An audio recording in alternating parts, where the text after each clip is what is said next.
Donc Satan est venu me voir pour me dire que je me restais un certain nombre de temps avant d'atteindre l'objectif. Les gars, c'est la phrase qui vient d'être sortie là. Moi, je collabore pas avec Satan. En fait, je pense pas en tout cas. Mais la pensée générale des gens, c'est que si tu pars d'un objectif et que tu as une deadline, c'est forcément Satan. Et moi, j'ai envie de parler aux chrétiens, finalement. À ces personnes qui, pourquoi toujours penser que c'est l'adversaire qui a la même vie? Ma question est oui, en fait. Pourquoi? C'est toi qui m'as parlé de ça. Donc moi, c'est la question que je me pose finalement. C'est l'éternel. Non, mais c'est vrai, c'est vrai. La dernière fois que je parlais avec Sam, on parlait du Road to Million. Pour ceux qui vont voir de la vidéo, le but, c'est de pouvoir un peu documenter. Là, ça fait la deuxième fois en 2 mois. Un peu ce parcours que j'ai avec Dieu, de pouvoir atteindre ce million qui n'est pas juste un chiffre financier, mais une manière de penser, d'être, d'agir, de pouvoir impacter les autres. Et vous voyez, depuis le mois dernier, finalement, on a une juxtaposition de pensée qui laisse à croire que parce que je parle de date, c'est Satan qui est venu me voir. Pourquoi pas Dieu? Je n'ai pas dit que c'est pas Dieu. Non, je n'ai pas dit que tu aurais ça. Je C'est la question que je me pose. Mais je sais pas, il faudrait poser cette question-là aux personnes. Je la connais pas. Il y a que toi qui la connais. Non, mais c'est vrai. Hein. Il y a que lui qui la connaît. C'est vrai. Il y a que lui qui la connaît. Donc, tu vois, si on parle vraiment de personnes croyantes, qui ont des convictions, qui sont vraiment dans quelque chose, pourquoi c'est pas Dieu qui nous parle? Pourquoi ce serait pas Dieu qui m'a dit, JC, écoute, finalement, on est sur la roadmap qu'on a prévue. Là, tu es sur le plan que je t'avais dit. Tu as fait ton acte de foi. Tu as tout plaqué de nouveau. Tu t'es retrouvé à Collonges, en théologie, dans la merde. Tu as écouté des gens qu'il fallait pas. Mais c'est bien. Parce que tu t'es rendu compte que c'est moi que je dois écouter. Pourquoi c'est pas Dieu qui nous parle à ce moment-là? Pourquoi c'est ça? Pourquoi? Parce que l'argent est diabolisé. C'est vrai. Mais pourquoi? C'est comme ça. Je pense que c'est dans l'éducation. C'est pour limiter l'accès à ce pouvoir qu'on a, d'accéder à l'argent. Je pense que c'est la religion aussi qui a à voir. On a souvent eu ce rapport à l'argent que des personnes, en tout cas, qui en ont beaucoup, ce sont des personnes qui pratiquent le mal. Ah bon? Ah bon? Et qui donne la dîme? Ceux qui en ont beaucoup. Non! Ceux qui donnent la dîme. Les gars, attends. Oh, Non! J'ai bien dit ceux qui ont beaucoup. mais qui donne la dîme, faut qu'ils payent. Ceux qui n'ont pas. Ceux qui ont pas. Non, c'est ce qu'on nous fait croire, c'est mal, mais attends, Chabin. Tu crois que l'Église catholique s'est construite avec quoi? Avec l'argent des paysans? Oui. Aussi, mais pas que. C'est comme le système. Si tu veux, c'est comme le système bancaire. Tu as une grande majorité, 80%, qui vont apporter 20%. plutôt, ouais, 20% exactement, et 20% de la grande diaspora, si tu veux, apporte 80%. Oh, j'aurais de brut, mais c'est pas 20 moutons qui sont au SMIC quand même, c'est 100 € qui vont faire la banque devenir riche. Non, c'est pas les 20 moutons, ce sont les belles, si tu veux. Je sais pas. Et tu vois, on les voit comme des loups, justement. On les voit comme des loups. Je sais pas. Ok, on diabolise l'argent. Parce qu'on parlait de fonds, on parlait de choses, etc. On diabolise l'argent. Prenons l'exemple. Première fois qu'on parle d'argent dans la Bible. Moi, ça va être mon sujet. C'est quand vous? AG 26. Non. Enfin, moi, c'est ce qui me garde l'esprit. Non. Ah, Caïn et Abel. Non. Ok. Selon toi. D'argent. Argent. Or ou argent. D'argent, vraiment. Ben. Où est-ce? La dîme, frérot. Abraham a sa victoire. Abraham a sa victoire. Il gagne son combat, etc. Frérot.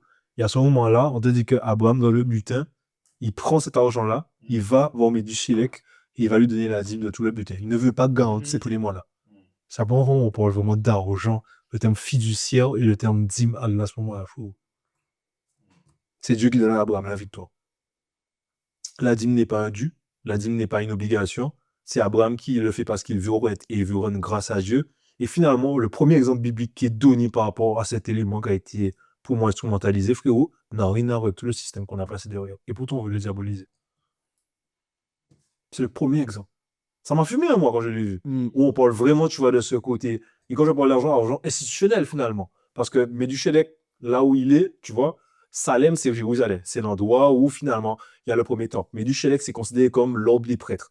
Jésus est considéré dans l'ordre des prêtres, de ces personnes-là qui sont envoyées de Dieu, qui représentent Dieu, etc. Pour les catholiques, c'est un pape. Tu vois, pour les passes, c'est tu vois, c'est ce gars-là. Hmm. À ce moment-là. Pourquoi là, c'est pas Satan qui lui a dit de. Si on parle plus moins biblique, tu vois. Parce qu'on on a le texte. Qui genre. Tu m'as dit que... Ah, parce qu'il y a le bout de papier maintenant, c'est. Ma vidéo, c'était très clair dessus. Il y a jamais. Mais j'ai jamais dit... Mais à ça. Est-ce que moi je t'ai dit? Mais j'ai jamais dit que tu as dit. Voilà. On parle. Non, mais tu as donné une raison. Ouais. Moi, c'est pas une raison qui. Ah, faut que je fasse attention à ce que je vais dire. Comment. Le fait d'institutionnaliser Mhm. l'argent l'a rendu, si tu veux, détenteur ou sous l'emprise d'une figure.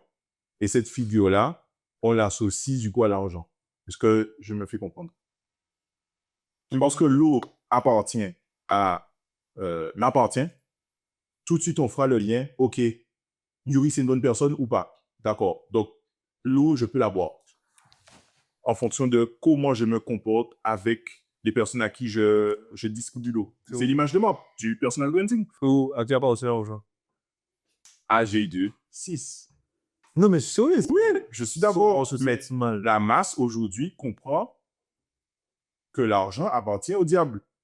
Parce que les personnes qui sont visuellement aux yeux des médias, du public, qui détiennent, j'ai lâché un gigot d'agneau, qui détiennent la plus grande part des richesses, au vu des médias, ce ne sont pas forcément des personnes qui sont glorifiées ou adulées pour, je sais pas, c'est une personne de cœur, de bon cœur.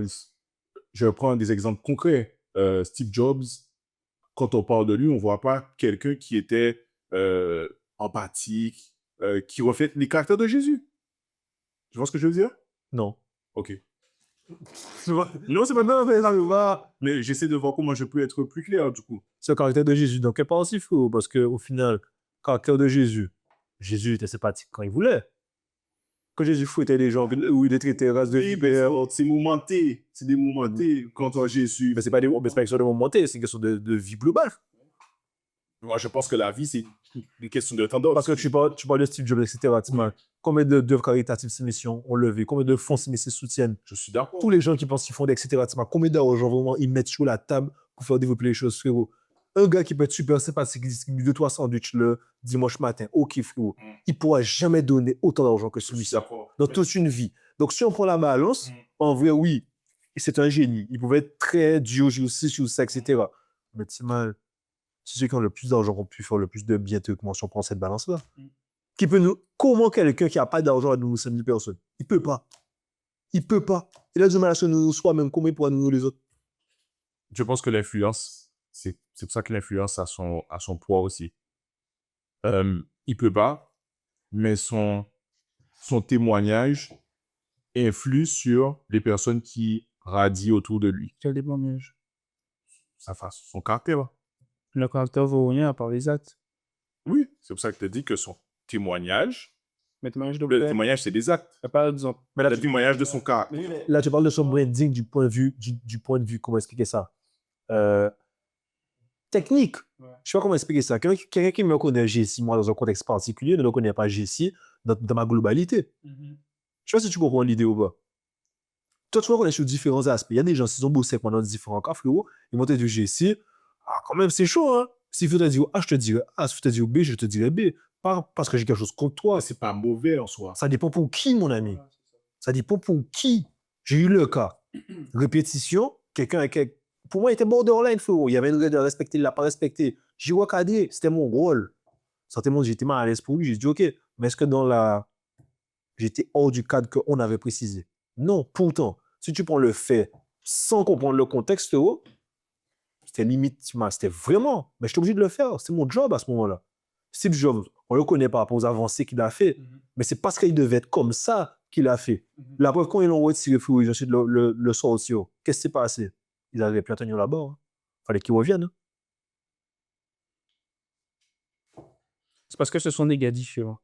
Sur la différence, tu deviens automatiquement dans le clan adverse. Si tu n'avances pas dans la masse, tu es obligé de faire partie de l'autre côté pour les autres. C'est ce qu'on appelle un Satan. Tu es adversaire à ceux qui y connaissent. C'est pour ça qu'on associe souvent les gens riches, les gens qui pensent différemment, les multimilliardaires de satanistes ou d'illuminati, parce que les gens ne savent pas ce que c'est en réalité. Comme c'est différent, ils vont directement catégoriser dans la catégorie satanique. Parce que c'est adversaire à ceux qui connaissent. C'est différent. Ok, je laisse mariner. J'ai entendu. Et c'est pour ça que pour moi, l'argent aujourd'hui, c'est diabolique. C'est parce qu'il l'attribue à des gens différents d'eux. Et comme il connaît qu'ils sont différents et qu'ils sont en affront à ces personnes-là, eh ben, l'argent, comme c'est eux qui le détiennent, entre guillemets, eh ben, ils catégorisent aussi cet argent-là. Tu reviens à ce que j'ai dit par rapport à la beauté. Mais frérot, je te montre un exemple. Selon c'est ce que j'ai dit. Les gens disent que l'argent, c'est la racine de tous les maux. Le texte biblique dit, c'est l'amour de l'argent qui est la racine de tous les maux. Et frérot, il y a un pasteur qui disait qu'il y a des gens pauvres qui ont plus d'amour de l'argent que certains qui sont riches. Je suis sûr que tu comprends le délire ou pas. Et pour moi, et c'est une façon qu'il y avait dans ce testament de penser que tout venait de Dieu, qu'on a un peu diabolisé, mais qui est une réalité. Frérot, c'est de Dieu qui mène toute chose. C'est lui le point de départ de tout. Je n'entrerai pas dans les détails qui vont toucher certains points sensibles, etc. Mais c'est lui qui mène tout. L'eau reste l'eau, frérot. C'est sûr que l'eau, là, tu parles de l'eau pour la boire. Mais si je prends ta tête et que je te mets ta tête en bas, et je mets de l'eau dessus, je te noie, c'est la même eau. Ça, ça change l'eau. Ça change l'utilisation de l'eau. Non, l'utilisation pour moi que certains font ne change pas quelle est la nature de la chose. Donc, à partir de ce moment-là, ça. Pourquoi vouloir diaboliser quelque chose qui, lorsque on l'utilise finalement pour ce qu'on a envie, ne pose pas de souci? Il faut de l'argent pour pouvoir créer des églises, avoir des offrandes, ne vous inquiétez pas. Là, c'est bon, c'est pour Dieu. Il faut pouvoir avoir de nouveaux instruments, etc. Ah ben, c'est bien l'argent, on va payer, on va pouvoir se mettre à jouer, etc. Et il faut machin, etc. Maintenant, il s'achète une nouvelle voiture. Ah, ça, c'est l'œuvre de Satan. Hein. Ah oui, là, c'est son ego. Ah bon? Parce que lui, il doit venir à l'église faire 800 km peut-être des fois dans la semaine, etc. Mais il faut que son dos soit cassé. Par contre, 3 boutons plaisir personnel, il faudrait que tout ça soit OK. Des fois, une église qui est utilisée une fois par semaine, tu vas mettre des bancs qui font 1200 € le banc, alors que certains membres vont... Voilà, tu vois, je ne sais pas si tu vois le délire. Pour moi, c'est là, en fait, où est le problème. Où est la logique derrière? Pourquoi tu as toujours placé... Et ça m'a fait rigoler au final. Parce qu'on parlait la dernière fois de est-ce qu'il faut perdre sa foi pour pouvoir réussir. Et moi, finalement, j'ai besoin des fois que... Est-ce qu'on met pas notre échec derrière Satan? Parce que pour moi... Réussite. Ou notre réussite. Je parlerai d'échec. Parce que dans la réussite, je pense que...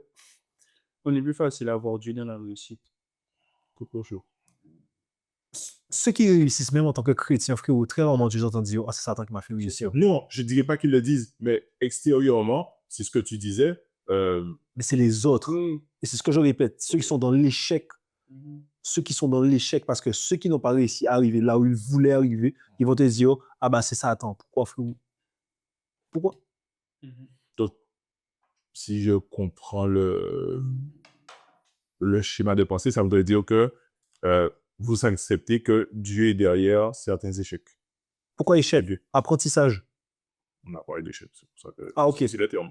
Pour moi, oui. Et je n'ai pas des vidéos, je parlais de Joseph.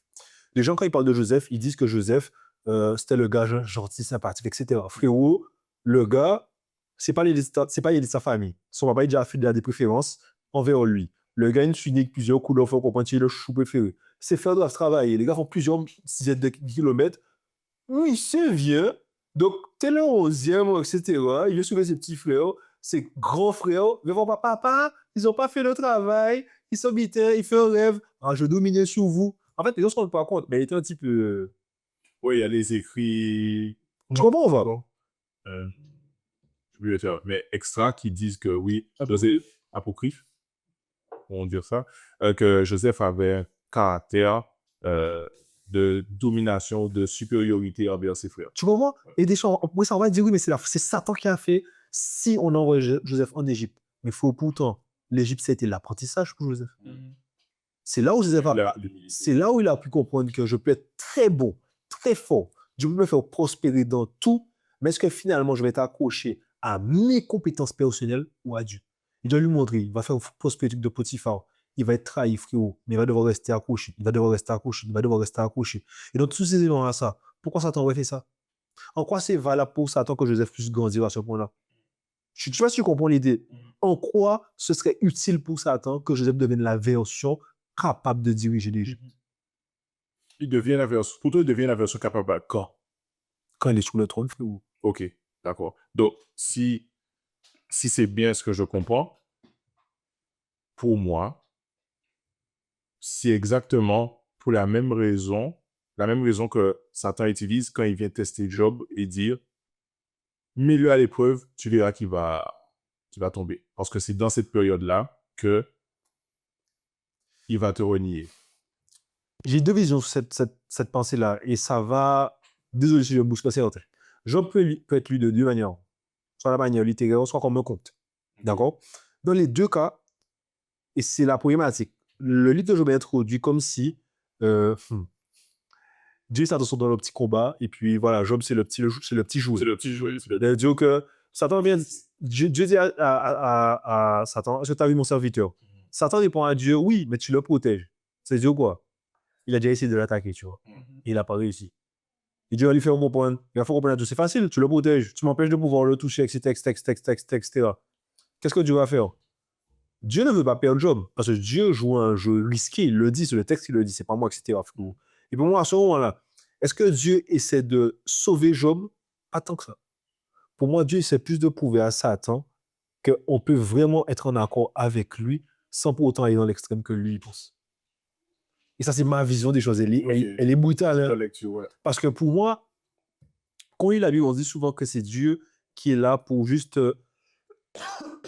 sauver l'humanité, que le sort de Satan était scellé déjà, etc. Mais il faut aussi le sort de Satan était scellé. Pourquoi il ne l'a pas tué depuis le départ? Pourquoi il donne autant d'années?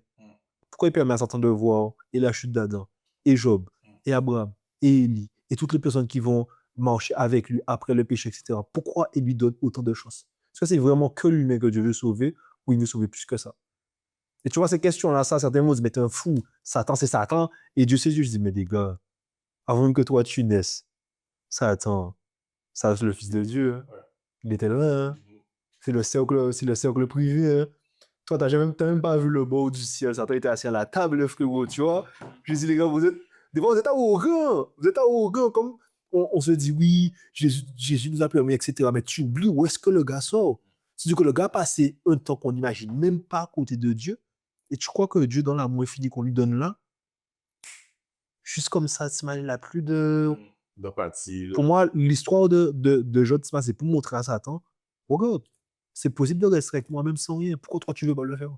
Pour moi, mais ça reste Oui, ça reste la lecture. ma lecture. Pour moi, l'histoire de Job est plus un apprentissage pour Satan que pour Job. Okay. Mais ça, c'est vraiment ma lecture à moi. J'aime bien. Parce que Job, finalement, financièrement, de point de vue humain, tu vois, les gens disent après, oui, tout a été doublé. Mais frérot, même s'il a eu deux fois plus d'enfants, ça ne remplace pas un enfant, frérot. Tellement. Je sais pas si tu vois ce que je veux dire ou pas, frérot. J'ai 3 enfants aujourd'hui. Si je permets 3 enfants, et après on dit oui, mais après Dieu l'a doublement béni, et il en avait 6. Mais wesh, frérot. Et après, C'est vrai, ce côté humain-là, on l'oublie. et après, et après, les 3 d'avant. Même si j'en ai eu 12, les 3 d'avant que j'ai perdu, tu vois, ça change cette douleur-là. Tu vois, tu comprends l'idée. Ouais. Pour moi, l'idée, là, c'est de montrer vraiment en mode, je suis en train de rater mon amour. Et c'est risqué parce qu'au final, qu'est-ce que Dieu fait? Dieu est en train de le faire quelqu'un, tellement il voit le lien fort, il risque une relation de confiance. Parce que Dieu le dit, tu me risques à le perdre. Les gens pensent que risque à le perdre, c'est risque à le perdre pour genre, oh, Job va finir dans le feu éternel. Non, c'est que finalement, la relation que Job a avec Dieu, tu la perds. Oui, ça va me dire, maudit le et meurt. Finis, tu es. Pardon pour le créole, mais tu vois, c'est. Je trouve que, tu vois, de plus en plus, en fait, on se cache derrière Satan, dans tous les éléments. Dès qu'on veut parler de réussite, de pouvoir s'améliorer, de pouvoir être plus, ben c'est Satan. Ah ben non, Dieu appelle à ci, Dieu appelle à ça. Ah bon, Et pourtant, on veut que des églises qui explosent. On veut que des églises qui progressent. On veut que des personnes qui soient forcément meilleures. On veut mettre Dieu en avant. Mais bizarrement, Dieu nous dit quoi? Pour que je sois en avant, il faut que je puisse briller à travers vous. Mais comment tu veux briller si toi, tu n'es pas en avant? Laisse la lumière de Dieu refléter. Mais tu peux pas refléter la lumière de Dieu cachée. Tu peux pas. Je sais pas si je me fais comprendre, je dis ça comme ça, tu vois. Les gens, ce paradoxe-là, vouloir dire, oui, mais c'est Dieu qui doit transparaître. T'as déjà vu Dieu? Non. Tu connais que son caractère. Et pourtant, quand son caractère est transmis par des personnes, ça te dérange trop parce que ça touche ton ego. Mais pourquoi? Est-ce que tu es jaloux? Tu vas revenir à ma question du début? Oui. Mais du coup, moi, j'ai quelque chose qui me trotte, c'est est-ce que Dieu ne travaille pas, puisqu'on a souvent eu ces histoires qui nous ont permis de comprendre que Dieu travaille, et c'est la lecture qu'on a souvent, hein, que Dieu travaille du coup en nous, dans les backstage, là où personne ne voit. Et une fois que c'est bon, que c'est validé, il nous met devant la lumière. Moi, je pense que c'est faux. Ok. T'es dans la lumière tout le temps. Parce que les gars, chaque moment, c'est une question de vie ou de mort. Je suis revenu pour un oui. Ok, je repars. L'exemple de Joseph, dans la lecture de Ecclésial à l'église, on va souvent analyser et dire que Joseph passe par une vallée. Et on prend souvent cet exemple de la vallée ou le désert. Ce moment-là, tu le vis seul, dans l'ombre, et c'est Dieu qui te travaille. Et une fois que tu as validé cette étape de la vallée, du désert, à l'ombre, Dieu maintenant te pousse en avant, Joseph qui arrive aux yeux de toute l'Égypte en tant que premier ministre. Ok. C'est bon? Oui. Ok. Et lui, il disait que non, puisqu'on est constamment aux yeux de tous, vu aux yeux de tous. Joseph en prison. Il est quoi? Il est responsable. D'accord. Mais il est d'abord prisonnier. Mais c'est pas la question. Il finit où? Est-ce qu'il a fallu attendre pour que... Non. À chaque fois, il faut lui demander. Je lui ai montré qu'à chaque endroit où il le met, que le mettre numéro 1. La question, c'est de savoir, est-ce que tu es capable de comprendre que tu es numéro 1 parce que je veux que tu sois numéro 1 et pas juste dans l'idée que les autres sont en dessous de toi. Moi, quand je regarde le rêve de Joseph, frérot, Joseph vient dire à ses frères, je vais dominer sur vous. Je sais pas si tu vois le Lui, c'est délire. clairement ça. Moi, et c'est peut-être que je me trompe dans ma lecture, mais Joseph vient dire, je vais dominer sur Moi, vous. c'est ce que je vois aussi. Dieu, pour moi, l'a fait dire à Joseph, c'est pas quelque chose que tu domines sur eux. Tu dois prendre soin de tout le monde. Et ça change toute la logique de qu'est-ce qui est le gars au-dessus. Qu'est-ce qui est le gars à qui je donne des responsabilités. Tu n'es pas celui qui va dominer pour être le plus grand parmi eux tous. Tu es celui qui va être en haut. Bah, je te demande beaucoup plus que les autres. Je te demande de prendre soin d'eux. Je te demande de ne pas avoir de rancœur envers eux. Je te demande que lorsque tu vas pouvoir aider celui-là, à ce que Pharaon ne le tue pas, tu vas quand même attendre 3 ans avant qu'on puisse te rappeler. Parce que ton but premier, c'est pas d'être la tête pour que tout le monde te voie en tant que celui qui rayonne, mais celui qui prend soin. Et pour moi, frérot, tu ne prends pas soin en te cachant tout le temps. Faut arrêter. Des fois, tu dois te mouiller pour prendre soin de les gens. Et ça, les gens vont le prendre des fois comme si tu veux te montrer. C'est faux. Mais des fois, si on ne fait pas cette vidéo-là et qu'on discute pas un peu, on ne dit pas qu'on a la parole d'évangélisme. Mais peut-être qu'il y a un gars, juste un gars, qui s'est posé la question. Il n'y avait personne qui avait eu le courage de peut-être plus parler de ça, etc. T'as déjà eu ce genre de message. Toi aussi, moi aussi. Frérot, c'est pas qu'on veut être sous la lumière. Ça n'a rien à voir.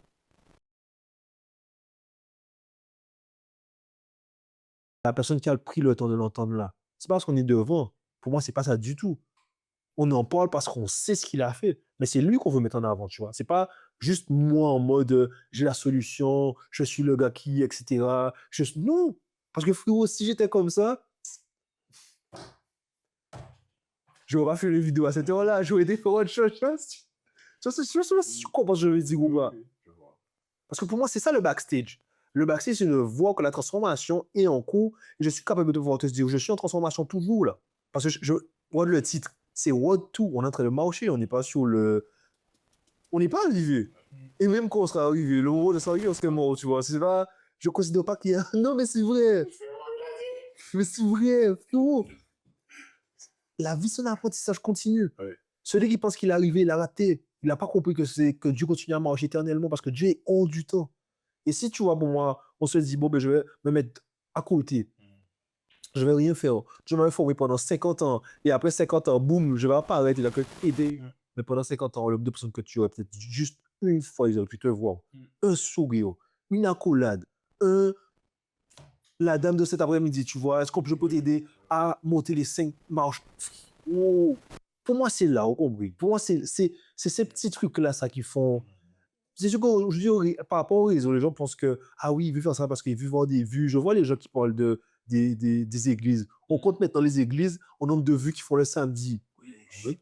Les gars, j'entends un pasteur qui dit, ouais, mais eux, ils font à peine 30 vues. Donc, à part ça, c'est de mettre en ligne. Mais frérot, tu fais 30 baptêmes, 30 personnes qui changent leur vie. Tu sais quoi, 30 personnes qui changent. Je sais pas si vous comprenez l'idée. En fait, les gens ont tellement été matrixés pour moi qu'ils ont perdu la notion qu'une personne qui réussit à switch, c'est le plus important. Et pour moi, là, je sais pas comment dire ça gentiment. Vous savez, des fois, Pousse! Choc en 2025. non, mais en fait, on a tellement rendu les gens petits dans leur tête qu'en fait, ils veulent blâmer les autres pour leur échec personnel. Pour les autres qui voient grand. Mais pas forcément qu'ils voient grand, qu'ils voient. C'est ça. Personne n'est censé voir petit. Dieu t'a pas créé petit, c'est mal. Dieu t'a pas créé petit. Dieu a créé personne pour voir petit. On a tous des défis différents. Il n'y a pas de souci. Mais l'humain n'est pas fait pour créer, pour comment dire ça. C'est pas naturel de se dire, là, il y a assez. Aucun ne peut me dire, se dire, ça sonne, on se dit, non, c'est bien. Tu es en gratitude, mais tu as ce sentiment de toujours vouloir en plus. Parce que la Bible te l'a dit, il a mis ce sentiment d'éternité, ce sentiment de toujours vouloir grandir. On est fait pour ça, on est fait pour l'expansion. Pourquoi tu veux le refouler? Alors le cadeau que tu te donnes, tu veux le refouler? Pour moi, c'est la folie, tu vois. Pour moi, c'est ça le... Et là, on veut l'associer à Satan. Donc, le sentiment d'éternité, de vouloir grandir, de vouloir apporter plus, de vouloir finalement aider l'humanité à passer un step supérieur, à se rapprocher de Dieu, ah ben, c'est bon. Eux seront dans des délires, eux si. Frère, qui marche avec Dieu qui était pauvre? Donne-moi un nom. J'ai pas les comptes en banque en tête. Non, mais je comprends tout ce que tu dis. Je comprends tout ce que tu dis. Et pour moi, de manière concrète, comment tu peux le transmettre à quelqu'un qui entreprend déjà ou qui veut entreprendre? C'est-à-dire que avoir aujourd'hui des employés, être chrétien avec les responsabilités et le mettre en pratique, concrètement, comment tu le vis, quoi? Moi, je l'appelle avec le trading. Première chose, il y aura toujours des gagnants et des perdants. Et ça, la Bible l'avait déjà prévu. Tu prends le potato, frérot. Dieu te disait que si tu as des personnes qui travaillent pour toi, etc., qu'à un certain moment, si toi tu as réussi et eux moins, à une certaine période de l'année, tu peux remettre la tête à zéro. Pourquoi?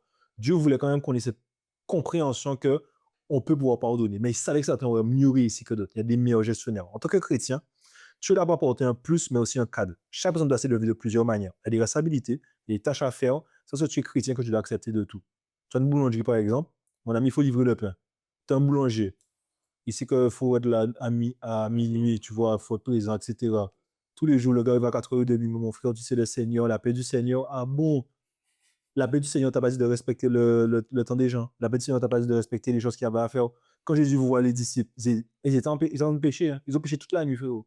Toute la nuit, les gars étaient au charbon. Le matin, il vient leur donner conseil, mais toute la nuit, ils étaient au charbon. Je sais pas si tu vois l'idée. Dieu ne nous montre pas des gens qui n'ont pas de stabilité. Le terme, pour moi, qui revient le plus important, c'est intendant. Quand Dieu t'a mis intendant, c'est qu'il t'a mis avec des responsabilités sur ce qui lui appartient. Quand tu manques de respect aux responsabilités que Dieu te donne, alors de là pour mater au chemin. Parce que si tu te caches le fait que Dieu est bon pour ne rien faire, tu es comme le gars avec la parabole des talents. Oh, j'avais peur, donc j'ai caché. Caché quoi, frérot?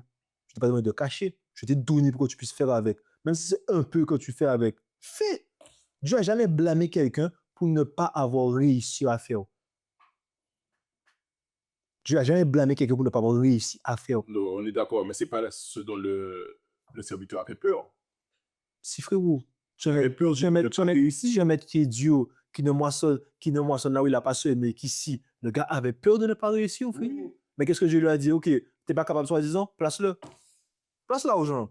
Mais le dans la banque, c'est au couillon. Au moins, faire le truc le plus simple. Au moins, va voir quelqu'un qui fait du trading. Non, mais, non, je sais pas si tu comprends. Ouais. L'intendance demande cette capacité à pouvoir. Si je lui dis ça, c'est quoi? C'est que finalement, c'est à sa portée, frère.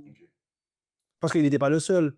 Pourquoi il n'a pas demandé conseil à ceux qui avaient 5 et 2? Pourquoi il n'a pas fait autre chose? Pourquoi il n'a pas essayé d'aller? Sa seule logique à lui, c'est que c'est un gars de Dieu, donc il fait rien. Frérot, en quoi tu es intendant? En quoi tu gères? En quoi finalement tu respectes celui qui est en face de toi et qui t'a donné la responsabilité? Moi, c'est la question en fait, que je me pose. C'est en quoi? Je sais pas ça vraiment la question, hein, mais moi, c'est le premier point qui vient en tête en fait. En fait, c'est plutôt de manière actionnable. Quelle attitude, tu avais déjà bien commencé, hein, dans ton développement en expliquant que euh, ta relation avec les autres va montrer qui tu es et ce que tu vas dégager dans ce que tu respires, dans ce que tu es. Un chrétien, c'est pas un bisounours. Et ça, je vais le cas. Certains ne sont pas d'accord, c'est pas un problème. Un chrétien, ce n'est pas un bisounours. Un chrétien, c'est une personne qui est responsable et qui sait apporter le meilleur des autres, les aider à aller vers une plus-value. Sauf que les gens oublient que par moment, pour pouvoir être meilleur, il faut briser certaines choses. Et on a peur de briser. On a peur de briser certaines croyances. On a peur de briser certaines choses parce que ça nous fait mal à l'intérieur. Dieu fait que ça. Tu vois, les zones de désert, oui, elles servent à ça par moment. Parce que par moment, tu dois être brisé. Ça ne veut pas dire que tu dois t'éloigner des gens. C'est-à-dire que tu vas te rendre compte qu'à un certain moment, toi, intérieurement, il va avoir ce combat-là. Frérot, un bon chrétien accompagne celui qui va être brisé, dans le sens qu'il va être en train de se transformer, mais il doit lui dire. C'est-à-dire que tu as une personne avec qui tu travailles, frérot, qui respecte aucun nourriture. Tu vas lui faire comprendre un moment, mon ami, écoute, si tu veux travailler et avancer, tu vas te permettre tout le temps d'arriver à 3 heures de retard. Tu peux pas. Tu mets le business en problème, tu mets les clients en problème et tu me mets en problème. Si tu continues comme ça, il y a un problème. On doit trouver une solution. Maintenant, quel est le souci? Pourquoi? Trouver une solution. Si on arrive à se mettre d'accord, on trouve un plan d'action, on le fait ensemble, ok. Maintenant, mon ami, c'est quelqu'un qui ne veut pas. Qui ne veut pas. Même Jésus ne sauve pas tout le monde, hein. OK. La réalité, est-ce que c'est quelque chose qui est faisable ou euh, on reste dans le monde du travail et donc, comme la règle dans le monde du travail, c'est tu as un certain nombre de retards, ben, tu reçois une lettre de... C'est quoi encore le nom de cette lettre? Je vois bien nous. Tu vois, OK. Tu reçois cette lettre qui te dit, voilà, mise à tort. C'est une mise à tort.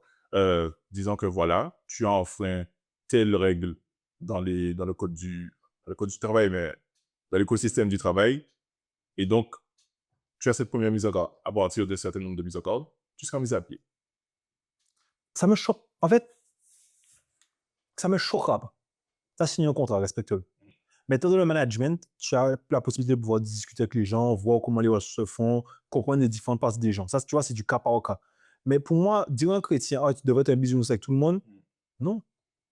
J'ai aucun exemple biblique si mal où Dieu était bisounours en mode, je sais pas moi, tu respectes aucune des règles et puis, Adrien, frérot, Dieu les aimait, hein. Il leur a mis des vêtements et tout. Pourtant, il a mis 2 ans des épées devant, hein. Il leur a base de revenir, hein. Non, mais tu vois, Out. est-ce que tu comprends pas? Le contrat était clair. Le contrat était en mode, les gars, on s'est mis d'accord sur ça. Vous n'avez pas respecté. Je vous aime. Mais tu rentres plus, hein. Tu peux regarder au loin si tu veux. On peut discuter. On peut, voilà, tu vas faire des enfants, tu vas machin, etc. J'aime bien. Mais dans tous les cas, pour les rappeler ça, quand ils venaient, ils voyaient les épées flamboyantes, hein. C'était pas en mode, oh, j'ai Dieu et amour à l'époque. Oh, Molly. En fait, aucun exemple biblique est en mode molle, toujours, tu vois, en mode, mais non, frère, ça ira. Ça ira, oui. Mais ça ira parce que Dieu veut que tu marches la tête haute. Parce que tu m'as un intendant. Un intendant a des périodes où il peut y avoir des bas, mais tu es un intendant. Tu n'es pas là en mode juste, je fais rien, tout va venir à moi et je peux faire tout et n'importe quoi. Ne pas respecter les règles, ne pas respecter les autres, ne pas respecter mes contrats, ne pas avoir de paroles fiables. Non. Pour moi, à ce moment-là, tu n'es pas dans le... Je suis pas de tes bout. Je suis pas de tes bout. Non, c'est clair. C'est Je suis fond, ma chouette. je partage totalement. Je partage totalement. Je pense que justement, on devrait avoir plus, tu vois, de cercles où on enseigne ce mindset. Ce mindset de que ça soit dans l'entreprise dans laquelle on va travailler ou l'entreprise pour laquelle on travaille. En fait, c'est compliqué parce qu'il faut avoir des personnes qui puissent accepter de te voir au bas, mais te considérer haut. OK. Je sais pas si je comprends ce que je veux me dire ou pas. Qui accepte que tu es en cheminement. Tu vois? Parce que là, on est à table. Je pense qu'on a tous vu des bas de chacun d'entre nous. C'est pas pour autant qu'on ne se voit pas haut. Dans le sens que ça ne changera pas là où je sais que Samuel va aller, là où je sais que Yuri va aller, tu vois. Même s'il a le droit d'avoir son temps, même si je ne peux être d'accord avec lui sur ça, même si on a le droit de, tu vois, mais ça ne change pas là où je veux que tu ailles, ou là où j'espère vraiment que tu puisses approcher. Je pense que c'est quelque chose qu'on ne fait plus. Quand tu vois quelqu'un, tu as envie de le shooter parce que tu penses que tu as monté sur son dos. Parce qu'il y a des gens qui considèrent que je vais vraiment qu'il est sous les autres. Plus il y a des cadavres, plus moi j'avance facilement. Frérot, c'est une réalité. C'est du coup, c'est pas. En fait, c'est soit lui, soit moi. C'est la pensée des gens. Hein. C'est si lui, il réussit pas, bah moi je vais réussir. Là, en théologie, je le vois. Les gars en théologie, il y a plus en ce moment, il y a plus d'étudiants que de postes de pasteur. Il faut les voir, certains. Des paroles, des stratégies. Ouais, des gars. Ouh. OK, ouais. Ouh. Sans critique envers eux, mais le but, c'est pas ça de base. Le but, c'est pas le poste que la fille va te donner. Le but de base, c'est la mission que Dieu t'a donnée. Écoute Dieu. Pourquoi tu veux te mettre en compétition avec d'autres personnes, peut-être faire plus que lui pour qu'on te voit, pour que... Est-ce que même le sens de la mission, et c'est ce qui me chagrine quand tu en parles, c'est que est-ce que le sens de la mission est compris comme un poste ou comme un leadership? C'est Dieu qui sait. Si on parle de mission dans le sens, je m'explique quand je dis ça, et je prends le cas de Samuel. Sam a parlé de son projet, certainement dit oui, etc. Il dit les gars, tu es Dieu? Non. Dieu a parlé à Samuel, moi il m'a pas parlé de ce qu'il a parlé à Samuel, et personnellement, j'étais pas là quand ils ont discuté. Voir Samuel? C'est fou, en fait, je veux pas définir la mission de quelqu'un, je sais pas sur les délires. Moi, dans ma tête, c'est clair. Quand Dieu m'a mis m'a remis ma petite claque, me fait comprendre, eux, ils t'ont dit, mais moi, j'avais parlé pour toi. J'ai dit, OK. J'ai dit, OK. J'ai assumé mon tort. J'ai assumé que j'ai arrêté d'écouter ce que lui il avait à me dire. Et je pense que la mission, c'est de pouvoir avoir ce dialogue-là. C'est le dialogue entre toi et Dieu. C'est pas... C'est ça le plus dur. Ouais. C'est ça le plus dur parfois. Tu te rends pas compte souvent que tu arrives à laisser des parasites rentrer dans ta tête alors qu'en soi tu avais, comme on disait aujourd'hui, ce rêve. Et, et dans la première vidéo, tu parlais des trajectoires, que parfois Dieu te donne une trajectoire. Il suffit juste de légèrement dévier ton volant et tu tombes. Et après, pour retourner sur la route et aller vers ce point que Dieu t'avait fixé, ce sera encore plus difficile. C'est là où tu roules toujours. C'est là où tu roules toujours. À part de ceux qui comprennent pas sur la simulation tout à l'heure là, Je sais Et beaucoup de boom. Non, et c'est chaud parce que là, par rapport à mon projet, par exemple, j'ai parlé à pas mal de monde. Il y a beaucoup de choses que je dis pas forcément sur le réseau, même si j'expose beaucoup. J'ai parlé à des gars qui sont très proches du monde de la F1, à des investisseurs, etc. Et ils m'ont mis face à une réalité que je connaissais déjà, mais j'ai laissé leur statut, leur influence dans ce monde-là m'atteindre. Et j'ai remarqué que petit à petit, j'ai commencé à down. Tu vois, que la trajectoire que j'avais fixée, on pouvait me dire, peu importe ce qu'on pouvait me dire, je sais que j'ai eu un F1 et que je serai pilote de Formule 1. Dès que ces gens-là précisément m'ont dit, ça, des choses que je sais, j'ai commencé à faire. Tu vois, j'ai eu un problème de parallélisme. Je peux entrer à dire. Et ce problème-là, il fait mal. OK. Parce qu'aujourd'hui, j'ai du mal à retourner sur ma route. OK. Et du coup, on avait cet échange.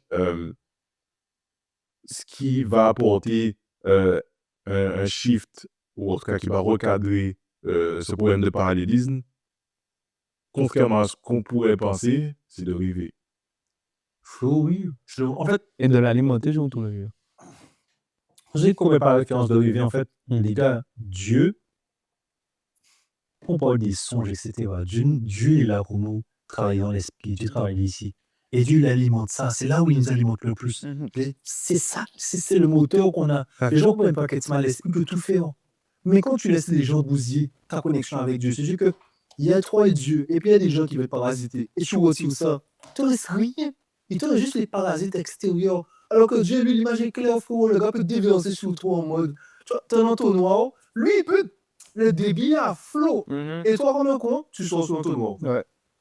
Tu vois, les gens te disent des trucs. Donc, Dieu, c'était qu'à moi, j'ai l'eau. Et. Ouais, mais peut-être que l'eau est trop froide. Ah, c'est vrai, peut-être que. Ouf, c'est lui qui. Ou l'entonnoir est trop lourd. Ouais. Si t'as mis là, c'est qu'il sait pourquoi. Tu vas le dire ou pas? Il sait pourquoi. Peut-être que tu vois pas l'image. Et tous les exemples bibliques qu'on a, je dis ça aux gens souvent, les gars, donne-moi un seul gars, tu le prends un instant T de sa vie, tu le tues. David, l'homme selon le cœur de Dieu. L'homme selon le cœur de Dieu. Tu le prends, le gars vient de voler la femme de quelqu'un, tu le maries. C'est l'homme selon le cœur de Dieu? Aujourd'hui, tu le loues, David, machin, celui qui. Et pourquoi tu veux juger celui qui est en pleine préparation avec Dieu? Dieu, il voit beaucoup plus loin. Mais les parasites, tu vois, on laisse les gens parasiter une vision que Dieu a sur du long terme. C'est ça. Et Dieu, il est là avec toi tous les jours. Garde cette connexion-là. Et ça, je le disais, on a du mal des fois sur ça parce que ça paraît. Il y a des mots maintenant que j'utilise à tout va. Oh, c'est égoïste. Oh, c'est égocentrique. Oh, ça manque d'humilité. Ouais, Oh, c'est que ça. ah bon? Je suis assez humble pour pouvoir te dire qu'entre toi et Dieu, tu perds à tous les coups. Si toi, tu n'es pas capable d'entendre que tu n'es pas au niveau de Dieu, je pense que c'est toi le problème d'humilité. Je ne sais pas si tu vas l'aider. Moi, dans ma tête, c'est clair. Mais je sais que quand je vais dire ça à quelqu'un, il va mal le prendre. Parce que oui, mais Dieu peut parler à travers moi. Oui, il peut, mais il est venu me voir. Pourquoi tu veux qu'il revienne avec toi avec un message totalement différent? Et il n'est pas juste totalement différent dans l'idée de l'outcome, c'est même dans la pensée générale de la chose. Les gens pensent souvent quand tu parles d'une chose, oh, il veut ça pour ça. Mais il faut que je ne suis pas toi. Je ne suis pas toi.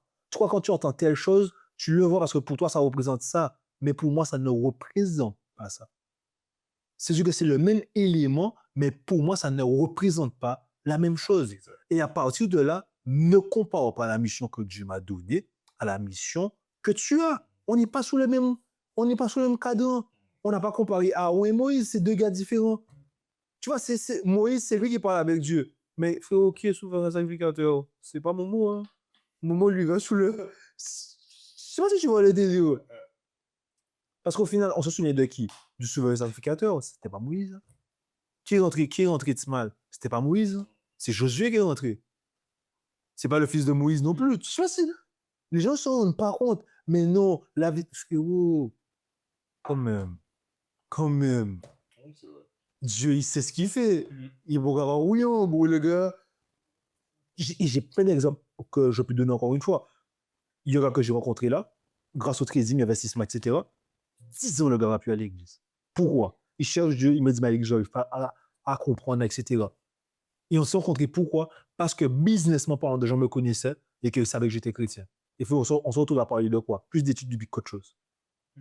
Dernier sujet que le gars m'a envoyé une vidéo TikTok où on parle de l'esclavage et des Noirs. Et la Bible, etc. Je lui ai dit, écoute, ok, je vois les textes. Et je lui ai dit, effectivement, il y a des points. Il dit, mais c'est bizarre parce que le gars qui t'envoie les textes là, il y a beaucoup de textes qu'il ne t'envoie pas. Et je lui montre, tu vois, les trucs, etc., Onésime, les mâches, etc. Je lui dis, est-ce que l'esclavage est présent dans la Bible? Oui. Est-ce que Dieu est contre l'esclavage dans la Bible? Si quelqu'un dit qu'il est contre l'esclavage, il ment. Maintenant, définir l'esclavage dans tous les cadres historiques bibliques, tu vois qu'aujourd'hui, ta femme de ménage, c'est un esclave. Il me dit, oui, mais tu vois, tu ne pouvais pas forcément les frapper ou leur donner des coups. J'ai dit, oui, mais tu sais, moi, chez moi, il y a quelques années, des parents, ils vont te frapper, mais pour ça. Non, mais tu comprends pas. Le contexte, et je vais dire quoi? C'est pour dire, pardon? Parce que j'ai jamais vu, j'ai jamais descendu du sel pour dire aux personnes qui vont juste taper. Écoute, ce n'est pas écrit dans ma parole de ne pas frapper. Je sais pas si tu comprends. Combien de fois j'ai vu prendre des coups à côté de l'église et après ça. Ah, l'église. Oui. Et après ça, tu entends moi? Pas bien dans l'église là. Ah, non, mais. Je sais pas si je comprends l'idée. Dieu n'est pas descendu. Est-ce qu'il est d'accord avec ça? Est-ce qu'il est d'accord avec ça pour autant? Et on a du mal avec ça, avec le fait que.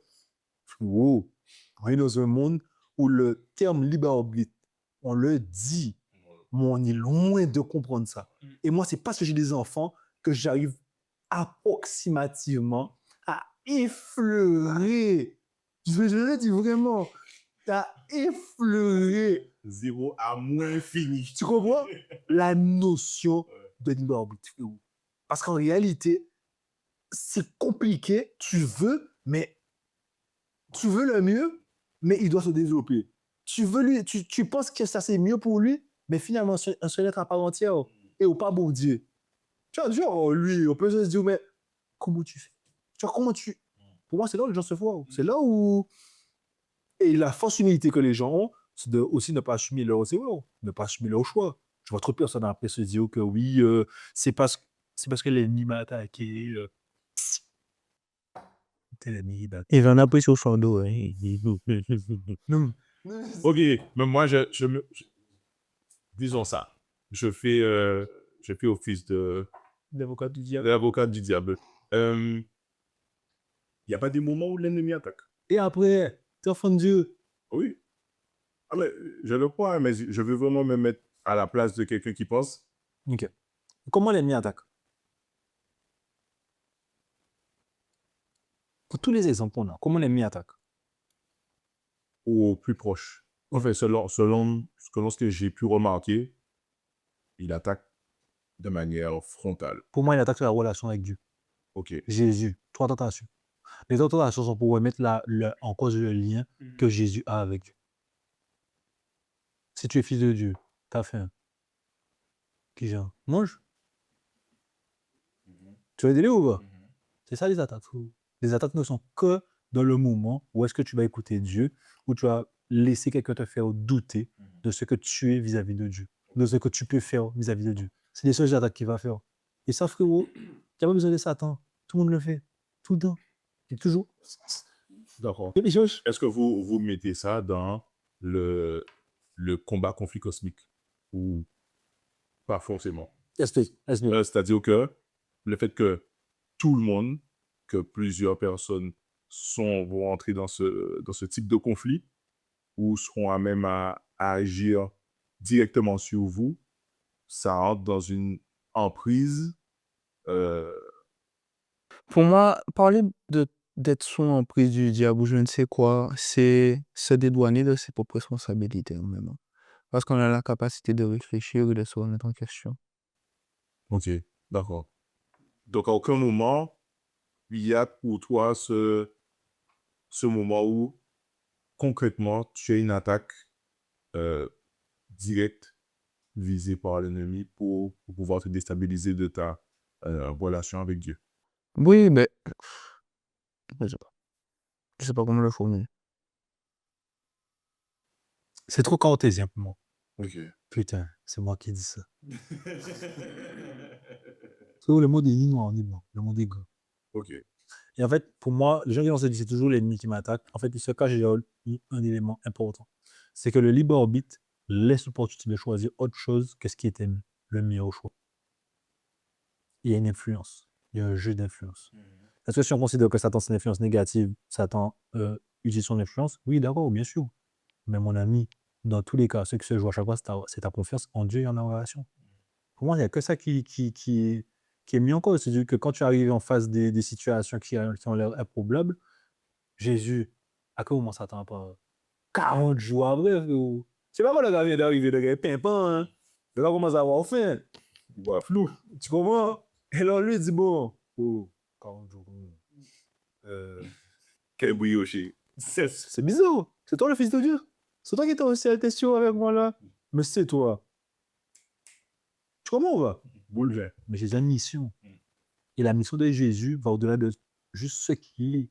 La mission de Jésus définit à quel moment il utilise ou pas son autorité. Et ça, les gens ont du mal à le comprendre. Mais c'est pas parce que tu peux faire quelque chose que tu dois faire quelque chose. Et ça, on est. Ok. Tu vois, ça nous dérange. Mais c'est pas parce que tu peux faire quelque chose que tu dois faire quelque chose. Est-ce que ça rentre dans le cadre de... je pose vraiment des questions pour pouvoir ouvrir l'esprit de ceux qui nous écoutent. Est-ce que ça rentre dans le cadre de... Si te gomme.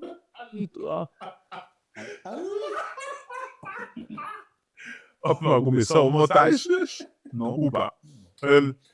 Est-ce que ça rentre dans le cadre de faire le bien? Enfin, en tout cas, je pense faire le bien. Je peux le faire, est-ce que je dois écouter, si tu veux, Dieu, à savoir est-ce que je dois le faire ou pas. C'est quoi faire le lien pour toi, frérot? Ça va entrer dans le cadre de ce que mes parents m'ont appris. Comment la société a régi, ce qui est bien ou pas. Je donne. Donc, réponds au code. Je laisse Arnaud répondre, moi je donne un exemple. Est-ce que je reprends pour toi? Je reprends pour toi, t'inquiète. Est-ce que Jess partait sur le principe que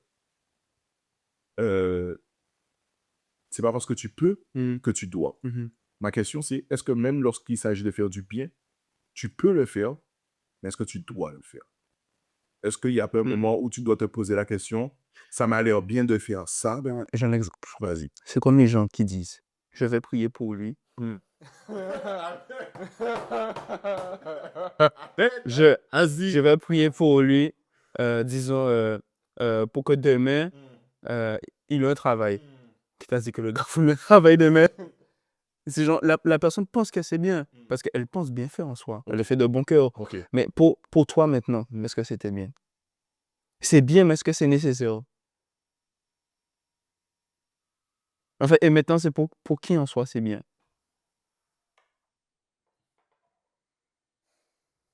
Ok.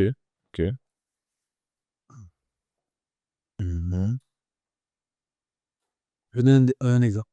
Et je pense que c'est un des exemples qui. Ça, c'est un exemple. Ça, c'est vraiment un choix personnel que j'ai appris que le temps faut. J'ai des périodes où j'ai aidé les gens, faire le mien, soi-disant, aider les problèmes financiers, tu vois. Dieu m'obéissait, je pouvais me permettre de pouvoir aider financièrement. Donc, j'ai aidé. On va dire que j'ai fait du bien à ces personnes-là. Mais c'est faux. C'est faux, tu vois. Parce que les périodes où je pense que Dieu les aime bien ça, c'était pour leur rendre avoir une meilleure gestion. Bizarrement, en arrêtant de les aider, les gens ont appris à avoir une meilleure gestion. Donc, le mien, c'était quoi? Je leur donnais l'argent, je les laissais dans les gaillards, et les mettre face à leur réalité. Et je pense que tu vois cette notion de bien qu'on a, le répète encore, on veut trop souvent juste rester sur des parties qui, comment dire ça, qui vont juste être émotives. Dieu n'est pas juste dans l'émotion avec nous. Dieu est dans une relation qui va construire, qui va grandir. Avec mes enfants, j'ai remarqué que, frérot, pour mieux leur apprendre à réfléchir pour donner des solutions. Il vient me dire ça dernièrement, elle me dit, mais tu sais, Léana, mais en fait, elle a ce côté à toujours chercher une solution quand il y a un problème. Oui, parce que depuis toute petite, j'ai jamais voulu donner de solution. Oui, j'ai des solutions possibles. Mais si tu me poses la question, papa, si je fais ça, ouais, je peux te donner des conseils, mais je vais te dire, tiens, fais ça comme ça. Non. Parce que moi, c'est pas, je sais pas si je vois l'idée. Oui, très bien. Et je pense aussi, Dieu, il accompagne. Si Dieu veut le produit fini, pour des enfants, oui, comme ça, ça sera. Non, mais sans déconner, tu vois, il doit faire mieux, quand même, tu vois. Faire mieux. Non, mais les gars, il doit faire mieux. Oui. Donc, tu vois, c'est. Pour moi, ce côté biais qu'on pense tout le temps, c'est aussi un côté où on n'accepte pas que, tu vois, pour moi, certaines personnes ont besoin de leur désir. Et c'est une bonne chose d'avoir ce désir-là. C'est une bonne chose de passer par ce désir-là. Je l'ai vécu, je le vis encore pour un moment, mais heureusement. Parce que quand tu sors du désert, punaise, même une petite brise d'air fraîche, tu te souviens à quel point c'est important de l'avoir. Je disais, et tu vois, j'ai un truc qui est dans ma tête. Les désirs ne sont là que parce qu'on a raté la relation amoureux. Parce que le désir nous permet de nous rappeler que Dieu est là. Des fois, on est tellement dans notre vibes qu'on a raté que Dieu, c'est lui qui nous parlait. Donc, on commence à devenir fou. On commence je suis le roi du monde. Et comme tu es dans le désert et que tout l'environnement te secoue, tu commences à te calmer. Ton cœur bat moins vite. Et là, souvent, ça arrive d'entendre que, Eli, ça se souvient? Ça, c'est moi. C'est moi qui marche avec toi depuis que tu es né. Toi, c'est du plan qu'on avait ensemble. Et bizarrement, là, tu as recommencé à remettre même là. Pour moi, le désir ne sort qu'à ça. Ça où tu es puni, c'est pas pour machin. C'est pour que toi, tu sois capable de pouvoir écouter la voix de Dieu. Ok, tu penses que c'est volontaire? Moi, j'ai cette... je pose beaucoup de questions, du coup, je pense que je vais affirmer certaines choses. Est-ce que tu penses que Dieu met volontairement le désert ou on se met dans la position du désert? Le désert, automatiquement. Il y a des lois. Et tes amis qui font oui, parce que quand Moïse dit à Dieu, c'est à cause de ton nom, qu'est-ce que les gens diront de toi? Le nom de Dieu, c'est les lois que Dieu a mis, ce qui définit Dieu. Dieu a mis des lois et un cadre. Et ce sont ces lois et ces cadres-là qui, dans son infinité, donnent dignité à lui. Le désert arrive parce que Dieu a mis des lois sur le carrefour. Et la loi fait que même si Dieu voulait que ce malheur-là n'arrive pas envers toi, que cette période de complications n'arrive pas, il a mis des lois en place qui font que chaque action a des répercussions. Ouais. Et ça arrivera. Parce que c'est les lois qui ont été placées, mon ami. Est-ce que Dieu aurait voulu ce mal? Moi, je pense, ça c'est mon avis. Est-ce que Dieu a... C'est parce que Dieu aurait voulu ce mal que Satan en fait Lucifer, hein? Non. Est-ce que Dieu aurait voulu que Adam, Ève, tout ça, que Caïn... Pourquoi? Hiroshima, pourquoi? Genre, quel bénéfice il a à ça? Mais il a mis des lois. Parce que c'est le Dieu qu'il est. C'est un Dieu qui respecte ce qu'il dit. Et finalement, il suit lui-même ces propos-là. C'est pour ça qu'il est fidèle. Ça fait qu'on passe par ces déserts-là. Parce qu'à un moment, si tu ne respectes pas les règles du jeu, tu dois passer par là. Parce que c'est le jeu. C'est le jeu. Jésus l'a produit le désert, hein, frérot. On le met souvent, mais Jésus a eu cette ordre de désert. Les gens font comme si en mode, ouais, frérot. Nous aussi. Oui, Nous aussi. mais je peux te montrer, tu vois, des fois, on dit, machin, etc. Jésus était, bon, selon la pensée chrétienne, tu vois, le GOAT. Frérot, le GOAT à la fin, il dit à son papa, bon, frérot, si on pouvait pas mal, si on pouvait arrêter, bon, finalement, voilà quoi. Mais pas ce que je veux, ce que tu veux. La phrase, moi, quand je lis ça, c'est du coup que j'aimerais dire à Dieu, bon, est-ce que finalement les sauver, ça vaut pour que ce film longtemps, tu vois, non, mais on se rend pas compte, le gars, il donne le mal. Oui, la pensée pour moi est différente, mais ça implique ça. Ça Oui, implique ça. oui, Logiquement, c'est ce que ça implique. oui, frérot, le gars, il donne le mal. Parce que quoi, ils ont mis des règles en place. Et les règles, là, c'est qu'il doit subir ça, il doit le vivre. Et là, on parle du gars, Pour l'humanité. il perd quoi? Ce que nous, on perd tout le temps. Ce qui l'alimente le plus ne peut pas l'alimenter. Parce que le péché, c'est ce qui bloque l'alimentation. Il faut le gars se dire, mais qu'est-ce que je fais? C'est comme sorti Guadeloupe, j'arrive quelque part, il n'y a plus de soleil. Qu'est-ce que tu fais là? Qu'est-ce que je fais là? Il n'y a plus d'autres cocos. Il n'y a rien. Tu vois? Le cri, en mode, oh! Ok, ça vaut le coup parce qu'on a l'objectif, on a la mission. Mais qu'est-ce que je fais là? Surtout que j'ai le pouvoir de pas aussi. Mais il est aligné sur la mission. Et moi, c'est pas la différence. Hein. Aligné sur la mission. Et beaucoup ne l'ont pas compris. On nous dit même les anges, ils ont compris. Après, c'est pas tant d'aller sur les cas contraires. Qui comprend pourquoi j'ai dans cette situation quoi là, dans un pays perdu? Oh. Le bien était aussi local, chanter les loups, petite trompette à la main, petite batterie, tous les heures. Tu as une vision, viens. Oui, mais c'est mal. Non, mais on parle de louange, j'ai passé des louanges en mode. C'est vrai. Qu'est-ce qui vous alimente le plus? Très bonne question. Aujourd'hui, c'est mon projet.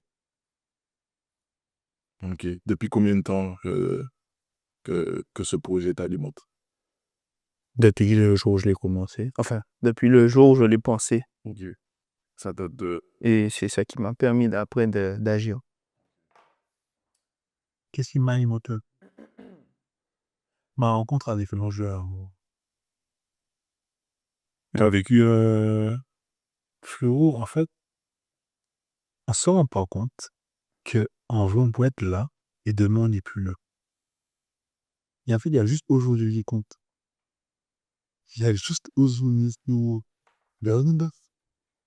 prévu... Hier, en fait, frérot, hier, c'est passé. Et demain, tu sais pas. Il n'y a qu'aujourd'hui qui compte. Il n'y a qu'aujourd'hui qui compte. Et en fait, je suis alimenté par ça parce que j'ai décidé qu'aujourd'hui va compter tellement que demain sera encore plus exceptionnel. Que je sois là et pas. Et aujourd'hui va compter tellement que demain sera encore plus exceptionnel. Mais là, le passé est passé, je peux le changer. Je l'accepte, je vis avec, je grandis avec. Mais il n'y a que aujourd'hui je peux faire quelque chose. Donc, ça c'est dans un livre que j'ai lu ça. Il s'appelle ça La rencontre avec l'ange de la mort. C'est ce qui m'a changé. C'est de me rendre compte qu'en vrai, il n'y a que là, que ça. Le reste, toi, parce qu'on a peur toujours de qu'est-ce qu'on va dire, c'est là. Qu'est-ce qu'ils vont dire, je ne sais pas. Je ne suis pas là-bas. Je vais à ce moment-là. Mais plus au je suis là. Pour le moment, il descend, il ne sait pas c'était quoi. punaise, les gars, bah, allons parler, allons partager un plat à des personnes finalement. Depuis un mois, mais qu'est-ce qui s'est passé? Qu'est-ce qu'on a avancé? Pourquoi le sujet là? Et la question est venue de trucs tout bête, mais c'est montrer que c'est ça qui est important aujourd'hui. C'est ça qui m'a l'air. Il n'y a qu'aujourd'hui qui est important. Le reste, je dis ça avec 3 enfants et une femme, tu vois. C'est pas dire que je pense pas en mode, je pense pas à eux, je pense à eux. Mais je pense qu'en maximisant aujourd'hui, le reste se fait. Pas une roadmap pour ma vie, hein, mais en maximisant aujourd'hui, le reste se fait. C'est trop souvent à vivre pour le futur, tu rates. Trop de parents, après trop d'enfants. Ah oui, papa, il voulait faire pour nous, oui, mais papa, on l'a jamais vu. D'accord, ok, donc il n'a pas maximisé aujourd'hui. Des gars qui travaillent toute leur vie, à 2 mois de la retraite, le gars 15. Ah, c'est comment? Non. Parce que le présent, il a fallu, c'est le cadeau que Dieu nous offre. C'est le présent, pas bon. Bon, je parle beaucoup des auras. Qu'est-ce qui t'alimente le plus? Et toi, oui. Moi, Non, ça. mon projet. Mon projet. Le projet que Dieu aime dans mon cœur. La relation que j'ai avec lui. Je crois que c'est vraiment ce qui m'alimente parce que je me rends compte que il y a des moments où j'aurais pu m'écarter du projet, où j'aurais pu redéfinir, revoir. Et le fait de revenir toujours à la source, je te promets, ça me donne des ailes. Des ailes de coup. Ouais. Ok. Là, tu peux poser la question. Et toi? Qu'est-ce qui t'alimente le plus? Dis-nous.